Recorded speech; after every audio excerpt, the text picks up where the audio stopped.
Hi, best ever listeners. Welcome to the Syndication School series, a free resource focused on the how-tos of apartment syndication.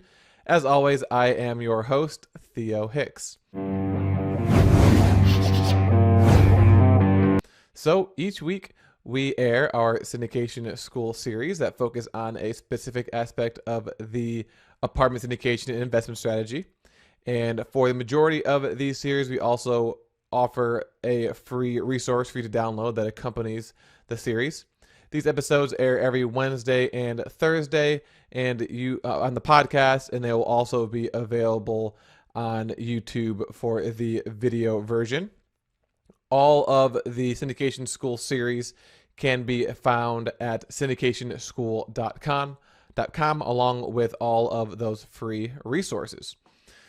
This episode is going to be a standalone episode, and we are going to talk about where the majority of Joe's capital comes from for his deals. So we've definitely hinted at this in the past, but we don't have a dedicated episode that focuses specifically on where Joe's money comes from. And since they've done over 20 deals, I think they're getting close to almost 30 deals now. I'm sure that a lot of people out there are interested about where Joe gets his money from. So we're going to go over that today in this episode. So by the end of this episode, you're going to learn some lessons Joe learned when he did an analysis of his investors. Now, the document that Joe uses to track not only the people who invest in the deals, but the amounts that they invest as well, is the money raising tracker, which is one of the resources we have available for free at syndicationschool.com. So if you go to syndicationschool.com, you can download that free money raising tracker, and you can essentially perform the same exercise that Joe performed. So where does Joe's money come from? So the first thing that he looked at during this analysis was breaking the investors into two categories. The first category is going to be new investors. So the people who have never invested in a deal before, once they actually invest, they're designated as a new investor. The other category is returning investors. So these are the people who were obviously originally new investors, but they've either come back for a second deal, a third deal, a fourth deal, etc., etc. So the first thing he looked at was the total number of new investors versus the total number of returning investors on the deal. And he determined that approximately 70% of the people who invested in the particular deal that he did a breakdown on were new investors. And then obviously the remaining 30% were returning investors. But one interesting thing that he did that maybe most people wouldn't have done, but it's a more important metric than just the absolute number of new investors versus the absolute number of returning investors, and that is the proportion of capital that was invested by these two groups. So how much? So of the entire money raise, how much of that was invested by new investors, and how much of that was invested by returning investors? And when Joe did his analysis, he determined that the returning investors actually invested more than the new investors. It wasn't by much, so it was actually 49.6% of the total raise was from new investors, and 50.4% came from the existing investors.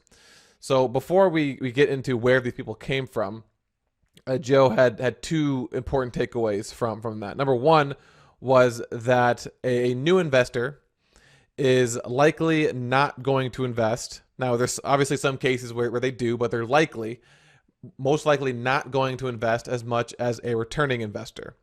So this particular deal, even though 70% of the total number of investors were new, they only accounted for 50%, a little bit under 50% of the total raise, whereas the returning investors accounted for 30% of the total number of investors and invested 50% of the total equity raise. What does that mean? Well, that means that we should be focusing on the new investors, getting new investors, of course, because those new investors are going to ideally become returning investors. But the goal should be to retain as many investors as possible. So when you do your first deal, 100% of those people are going to be first-time investors. And throughout the business plan, you're doing all of your other asset management duties. But one thing you should be focusing on is what can I do, or what should I do in order to maximize the total number of returning investors? What can I do to maximize the number of investors who come back for my second deal? And just off the top of my head, I can think of a few.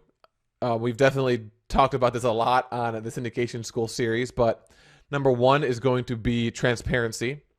So if something goes, just as an example, if something goes wrong at the property, whether it be some sort of a physical issue where there's a fire or a flood, if you are not hitting your occupancy projection, if you're not hitting your rent projection, the first thing you need to do is make sure you let your investors know. But before you let your investors know, you don't want to just say, hey, we're not hitting our occupancy goal, or our occupancy rate is 80% when you projected 90%.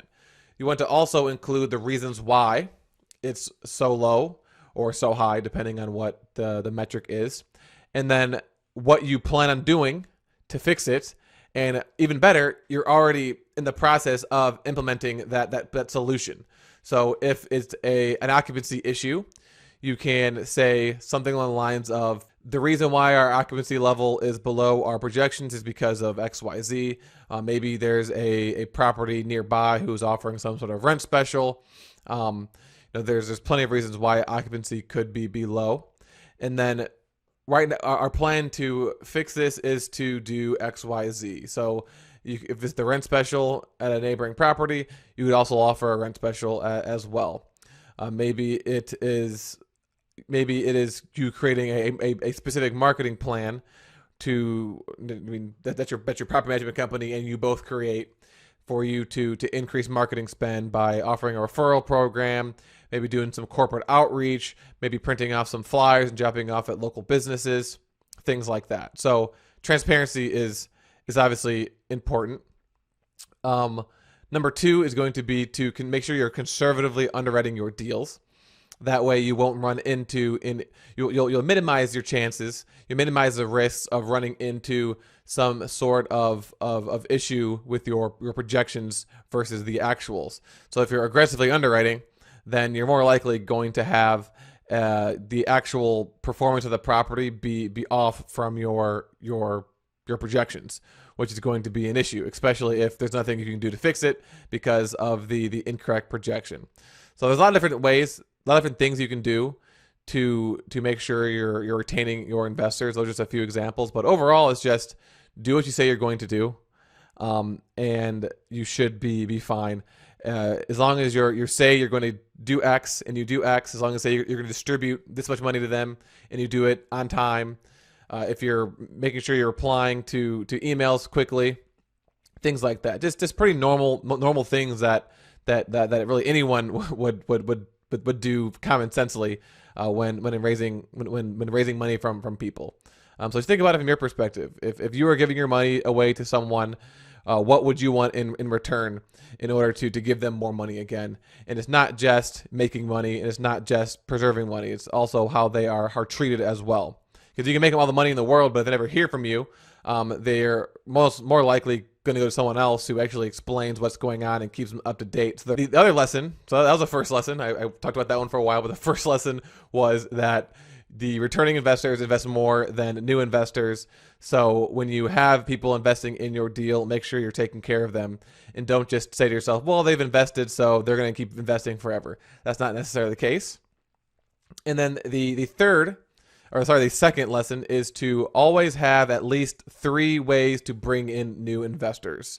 And then use a strategy I mentioned before and strategies we've talked about in previous syndication school episodes to convert them. So now to the money part, which is where does Joe raise his money from? So what are Joe's 3 ways to bring in new investors?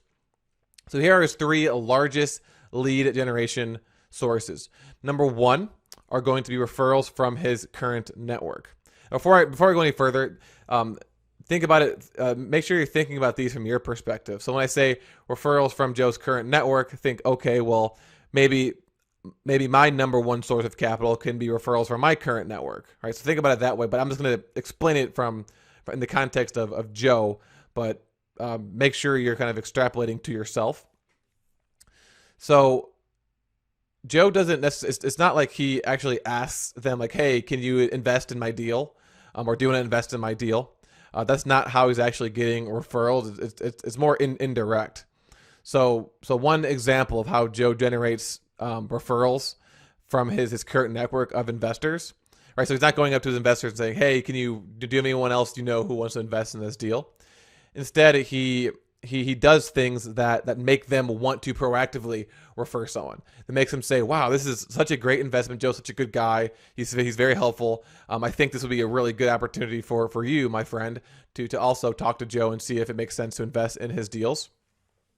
And one thing that we did that was very successful is when we wrote our first book, the best real estate investing advice ever, volume 1. I remember Joe bought like 50 or 100 copies of the book, maybe more than that. And he mailed 2 copies to each of his investors.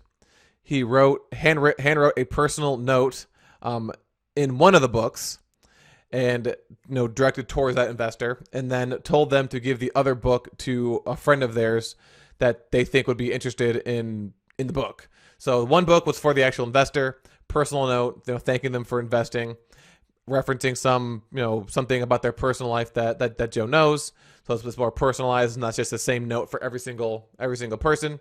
And then also in that note, the second book says, hey, or not the note, but when he sends the book, he says, hey, do you mind giving this book to someone else?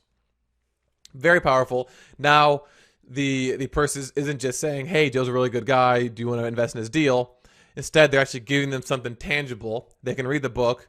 They can see what Joe knows. They the very least see that Joe's an author, and they see his name on the book, and they are more likely to invest at that point rather than just they referral, which of course is important. Word of mouth referrals are very important, but this is just kind of an added layer on top of that. So examples for you: if you have a book, you can give a book out to your investors, even if they're not actually investing in your deal yet. The idea is to give them something that you created for free that shows your expertise about what you're doing. So that's number 1. Number 2 is the podcast that you're listening to right now, the Best Real Estate Investing Advice Ever show. By having a podcast, and again, if you want to learn more about how to create a podcast, why to create a podcast, things like that, make sure you check out the Syndication School episodes about thought leadership platform. But essentially, having a podcast allows you to have a strong online presence. So if someone were to Google Joe Fairless, it would bring up a podcast that is the world's longest running daily real estate podcast. The fact that it's daily is also important, not just for the fact that he can say it's the longest running daily real estate podcast, but he's able to get in front of people every single day. So rather than just once a week getting in front of people, he's getting in front of people every single day without actually having to talk to them one-on-one. He talks about his business on the podcast, but more importantly, he just displays his expertise, and he displays his willingness to help others and to add value to others. So someone who's listening to that hears Joe, knows about Joe, likes Joe, then goes to his website, sees that he raises money for deals. They are interested in raising money they're interested in investing in deals. The connection is there. Without the podcast, he might not have ever found that person, or that person might not have ever found him. So that's number 2, the podcast. Again, this kind of trickles over into the blog, YouTube channel, conferences, really just thought leadership in general. So if you don't have some sort of thought leadership platform, that's Joe's number 2 way of raising capital. So you might want to take his advice on that.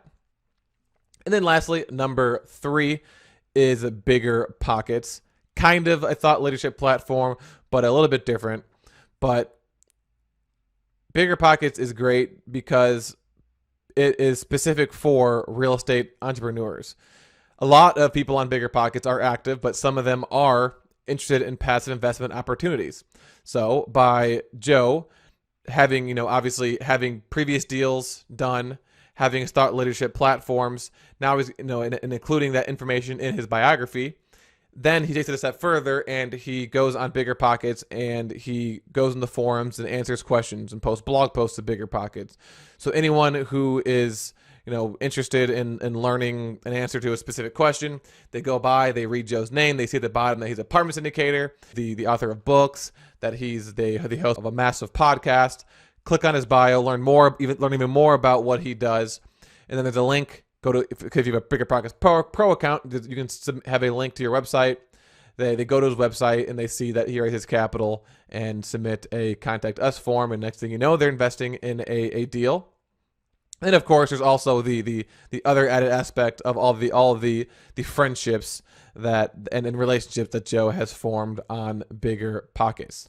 So those are the three main ways that Joe is able to get capital. Number one is referrals from his current network. We talked about more specifically from current investors or current clients, but this is also just people that he knows.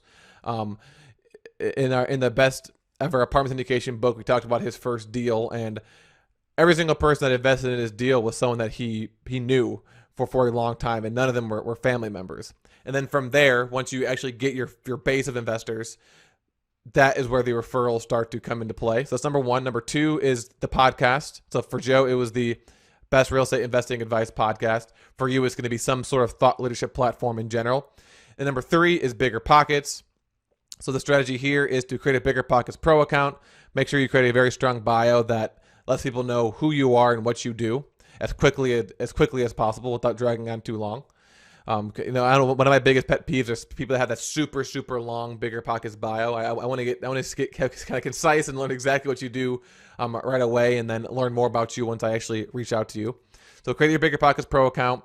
Make sure you have a strong bio, a link to your website, which requires you to have a website in the first place, which we've talked about on previous Syndication School episodes, the one about thought leadership platforms. And then make sure you're posting to Bigger Pockets on a consistent basis, answering questions in the forum, repurposing your thought leadership platform content on the blogs. And then from there, expect to do that. Don't expect to have instant results, but if you do that consistently, you build up a reputation on Bigger Pockets of being someone who adds value. You might even be, if you do it every day, you'll be able to get on the top contributors, which will even increase your visibility even more. And that will eventually lead to investor leads.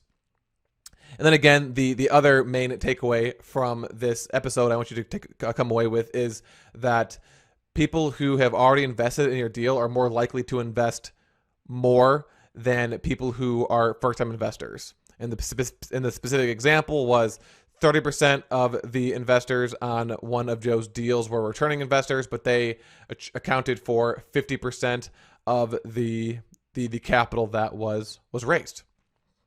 So that concludes this episode. Now you know exactly where Joe gets his money from, and we also talked about some strategies of how you can replicate Joe's success. In the meantime, until we come back tomorrow for more Syndication School series, check out the other Syndication School series. This should be series 24. So we've got 23 other Syndication School series that focus on the how-tos of apartment syndications. Majority of those have free documents for you to download as well, so make sure you check those out. All that is available at syndicationschool.com.